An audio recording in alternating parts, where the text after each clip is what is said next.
Recibimos a Renato Perti en representación de EDUI 21 una vez más aquí en Buen Día Uruguay. Bienvenido, Renato. Bueno, muchas gracias a ustedes y realmente nuevamente agradecerles esta posibilidad de seguir poniendo y colocando la educación como tema prioritario en el país. ¿Ha leído el articulado del anteproyecto vinculado a temas de educación? Sí, sí. A ver, yo creo primero, si me permiten hacer una reflexión más de orden general breve, que es que con la situación educativa que tiene el país en términos de niveles de aprendizaje, tasas de egreso, no estamos construyendo una sociedad de oportunidades. Yo creo que tenemos que tener claro que el país necesita una transformación educativa. Eso es lo que EDUI 21 ha venido machacando desde hace mucho tiempo.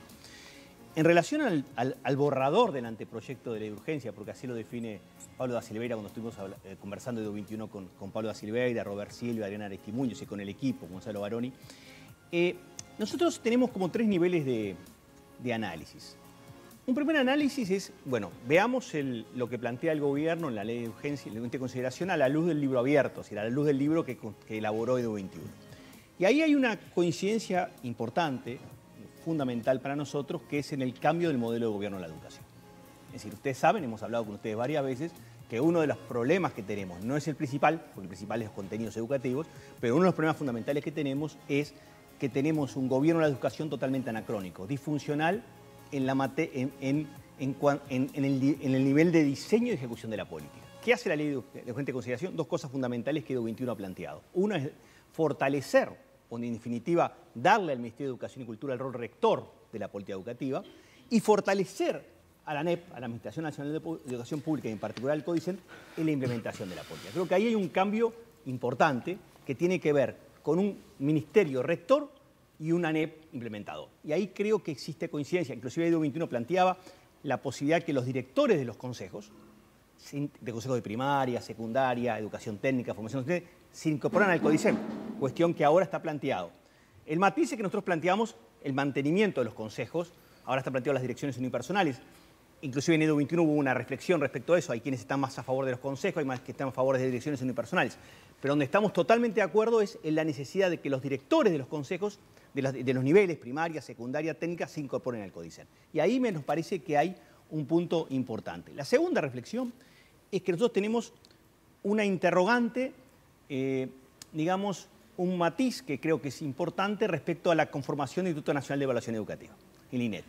Ustedes saben que durante todo este tiempo el INET ha estado en la discusión pública. Sí, sobre todo también ante la no publicación, ante la no divulgación de los resultados de los informes. Sospechas pueden ser más o menos fundadas respecto a la transparencia como que ha trabajado el INET durante los últimos años. Eso por lo menos está en discusión.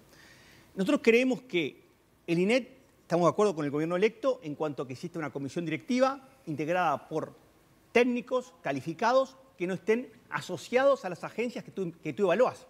O sea, que no sean ni representantes de la ANEP, ni de la universidad, ni de otras instituciones. Que sí haya un consejo asesor que puede asesorarlo, pero que el comité ejecutivo, el que toma las decisiones, tiene que tener independencia respecto a quién va a evaluar.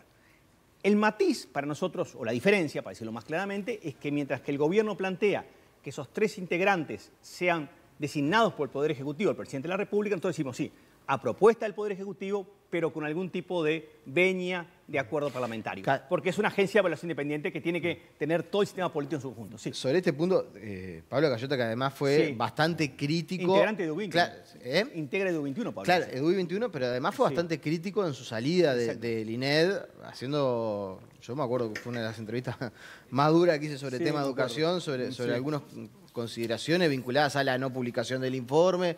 Habló de una especie de intervención política en el INED y manifestó su preocupación al respecto. Pero fue claro, hace algunos días lo leí en Twitter, decir que se estaba dando un paso atrás. Que, o sea, que lo que se está proponiendo es peor que lo que está funcionando hoy, que él había sido muy crítico. No sé si es peor o mejor. Lo que no es, para nosotros, acorde con la necesidad de que el INED sea una agencia de evaluación independiente que esté avalada por el sistema político. Lo que le planteamos al gobierno electo, tanto al ministro Pablo da Silveira como a Robert Silva, es la posibilidad que el INED tenga ese aval parlamentario. Esa es la propuesta de EDUI 21. Y eso es lo que estamos discutiendo hoy. Nos da la impresión que en ese tema puede haber algún ajuste en esa línea. Coincidimos con Pablo Gallota en cuanto a que indudablemente tenemos que darle independencia total del punto de vista político partidario a esa gente. Pero esos integrantes de la comisión directiva tienen que también ser personas con reconocida solvencia académica profesional. Tiene que ser gente que tenga experiencia en evaluación, que haya visto cómo se evalúa, que tenga capacidad de agendar esos temas. Pero hay un punto más que planteamos ahí, desde el punto de vista de EDU21. No solamente que tengan aval parlamentario los integrantes del INET, sino que a su vez fortalecer los cometidos del INET. ¿Qué quiere decir eso? Que el INET pueda formular recomendaciones de política pública a la ANEP y al Ministerio de Educación y Cultura, y que el ministro de Educación o ministra y el presidente de la ANEP tengan que comparecer al Parlamento y decir, bueno, ¿qué piensan respecto a las recomendaciones que hace el INET? O sea, que haya un diálogo, porque si no es un diálogo de sordo. Es decir, el INET dice unas cosas respecto a la necesidad de cambios y la ANEP dice, bueno, como ha pasado ahora, ¿no? En realidad, los informes del INET han pasado desapercibidos en la política educativa de la ANEP en los últimos años. Bueno, lo que estamos diciendo es que esté mandatado la ANEP y el MEC de tener que responder a las recomendaciones de política, no frente al Parlamento como institución que convoca a todo el mundo, ¿no? Operti, yendo a la transición, EDUI21 tiene varios integrantes vinculados al Frente Amplio. De hecho, estuvieron también presentes en la reunión con el presidente electo. ¿Considera ese punto como un posible puente entre gobierno saliente y gobierno entrante? EDU21, a ver, es una buena pregunta, dos, tres cosas. EDU21 tiene una afinidad política, que es contribuir a un cambio educativo profundo, progresivo, sostenible y amigable. No partidario. No partidario, exactamente. Segundo punto, EDU21 es unidad en la diversidad. Es unidad en el propósito del cambio con diversidad de perfiles, sentidos, afiliaciones, tradiciones político-partidarias y otras. EDU21 es un puente del sistema político, incluyendo el gobierno electo y la oposición. Es un puente. Es un puente que tiene un doble sentido. Es un puente para interpelar el sistema para que tome decisiones. Ustedes saben muy bien que de alguna manera la insistencia que EDU21 ha venido haciendo en los últimos años respecto al cambio del modelo de gobierno de la educación, finalmente creo que ha contribuido a que esté en la agenda del país. Y segundo, que EDU21 tenga capacidad de transformar, tenga capacidad de contribuir a la transformación de las cosas. Es decir, que EDU21, nosotros EDU21 decimos, vamos a mantenernos independientes, naturalmente, porque somos una entidad independiente, no somos gobierno, ni vamos a ser gobierno, pero si el gobierno plantea propuestas que van en la línea de las cosas que EDU21 durante 3 años ha venido insistiendo, EDU21 va a apoyar. Al igual que si el EDU21, como ahora le estamos diciendo, no estamos de acuerdo con la forma en que el INET está constituido, lo va a decir. Entonces, claro, pero eso va a ser la posición de EDU21. Ese puente entre todo el sistema político para acordar en educación. ¿No sienten que de alguna manera, por el escenario actual, porque la realidad es que el gobierno entrante construyó una coalición, pero obviamente tiene que seguir en la construcción de esos acuerdos políticos? Se habló mucho de la negociación a nivel parlamentario, todo lo que se viene en el próximo periodo de gobierno. Pero usted también se los va a interpelar, porque Pablo da Silveira es una de las figuras importantes en EDUI21, porque siempre se ha dicho que, por ejemplo, la ley de urgente consideración recoge varios de los postulados que ustedes plantean desde hace algunos años. Entonces, está bien, ustedes dicen, nosotros no somos gobierno, y es verdad, no son gobierno, pero también va a estar interpelado los resultados que obtenga el próximo gobierno en los planes que ustedes estaban proponiendo. O sea, somos de alguna manera parte del contenido. Eso que decís, Nicolás, es central para señalarte lo siguiente. El gobierno en la ley de urgencia avanza en los cambios del modelo de gobernanza, de gobierno, que es solo una herramienta potente, pero solo una herramienta para hacer los cambios fundamentales, que son los cambios en los contenidos programáticos. Nosotros todavía no sabemos, porque indudablemente el gobierno todavía no ha formulado su plan educativo nacional, lo va a hacer en las próximas semanas y meses, en qué medida las propuestas programáticas que EDU21 viene insistiendo están presentes. Por ejemplo, si vamos a avanzar hacia un modelo de centro educativo que integre la educación primaria y la media, la educación básica de 4 a 14 años. Si, por ejemplo, vamos a avanzar hacia una educación media superior que integre la educación técnica y la educación secundaria, tema que hablamos contigo varias veces, una educación de adolescentes y jóvenes. Si vamos a avanzar hacia un modelo educativo orientado a competencia, es decir, a formar a los jóvenes para responder a desafíos ante un mundo cada vez más de cambios exponenciales y abruptos. Es decir, todavía no tenemos los detalles de los contenidos educativos. Y para nosotros es importante tenerlos porque eso va a ser la manera en que se pueda utilizar la herramienta del cambio de gobierno para impulsar los cambios fundamentales que tienen que ver con el para qué, el qué y el cómo educar y aprender.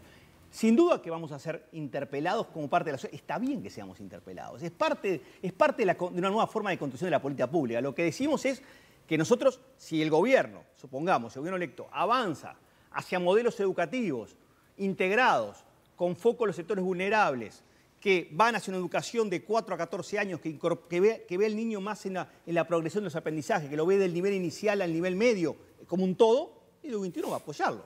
Lo que nosotros no entendemos, lo que nosotros no estamos de acuerdo es que mantener la educación en los niveles fragmentados que está hoy. Si la discusión va a ser mantener primaria por un lado, mantener secundaria por otro, mantener educación técnica por otro, eso no es EDU21. Por tanto, nosotros tenemos un libro abierto, está escrito lo que pensamos sobre esas cosas. Entonces, sabemos que la buena noticia es que el gobierno avanza en los cambios del modelo de gobernanza. Tenemos interrogantes sobre INET que las planteamos, también tenemos alguna interrogante sobre la necesidad de fortalecer un sistema universitario de formación docente, cuestión que el Pablo Aciber nos ha dicho que van en esa línea. Ahora queda la sellada. ¿Cuál es la sellada? Saber si los cambios de gobierno son usados para generar los cambios profundos en los contenidos educativos. Usted ha hablado también de la necesidad de que las diferentes formaciones tengan un formato común. Por ejemplo, la policial, la militar y bueno, la académica que todos recibimos. Dos puntos ahí, si me permitís. ¿Cómo se puede implementar eso? Creo que una buena noticia de la ley de urgencia es que empezamos a hablar de un sistema educativo.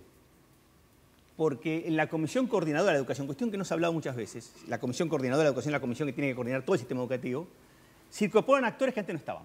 ¿Por ejemplo? La formación policial, representante de la educación militar, policial, del INEFOP, del instituto que tiene que ver con la producción del trabajo, que está bien, porque tiene que ver con la capacitación de los trabajadores, el sector universitario privado, el primaria y media privado, o sea, actores que antes no estaban. Y estaban fuera de discusión. Estaban fuera de discusión. Entonces no teníamos sistema educativo, porque el sistema educativo no es un sistema estadocéntrico, es un Estado garante, naturalmente, pero es un Estado que convoca a sus diversos actores. Uno de los puntos que nos preocupa, y que se lo planteamos también a Silveira y a Robert Silva, y a Ariana Estimuño, es que la formación militar y policial esté alineada con la formación general. Es decir, que la formación de nuestros futuros policías y de nuestros jóvenes en los liceos militares tenga un formato de formación similar a lo que pasa en la educación técnica, la educación secundaria, en los valores fundamentales de la enseñanza de los derechos humanos, en el enfoque de la ciencia, en la protección ambiental, en la formación de ciudadanía, en el enfoque de género. Es decir, que no haya formaciones separadas. Por eso es lo importante de lo que plantea EDU21 de un marco educativo común. Por eso decimos, un marco educativo común es establecer que hay contenidos educativos y ruteros educativos comunes a todas las ofertas, sea en una formación militar, sea una formación policial, sea una formación tecnológica. Nosotros no estamos en contra de ninguna formación en particular, lo que estamos es a favor de que todas las formaciones tengan ruteros y objetivos comunes. Y eso lo planteamos como una preocupación de la ley de urgencia en cuanto a reforzar que la formación militar y policial esté anclada a la formación universalista que reciben todos los jóvenes en el país. ¿EDU21 va a hacer algún planteamiento en cuanto, por ejemplo, al presupuesto? EDU21 entiende, y lo ha dicho, que la atención de los sectores más vulnerables del país en un modelo nuevo de escuela, como hemos hablado, implica una inyección de recursos adicionales. Nuestras estimaciones son aproximadamente el 1% del producto. Nosotros vamos a decir... O sea que casi que llegar al 6% del PBI para la educación. Un punto del producto vinculado a ANEP. ANEP porque básicamente sería estar cerca. Sí, pero, creo, claro, si no me falla la memoria, creo que es 4,8. 4,8, estaríamos cerca del 6.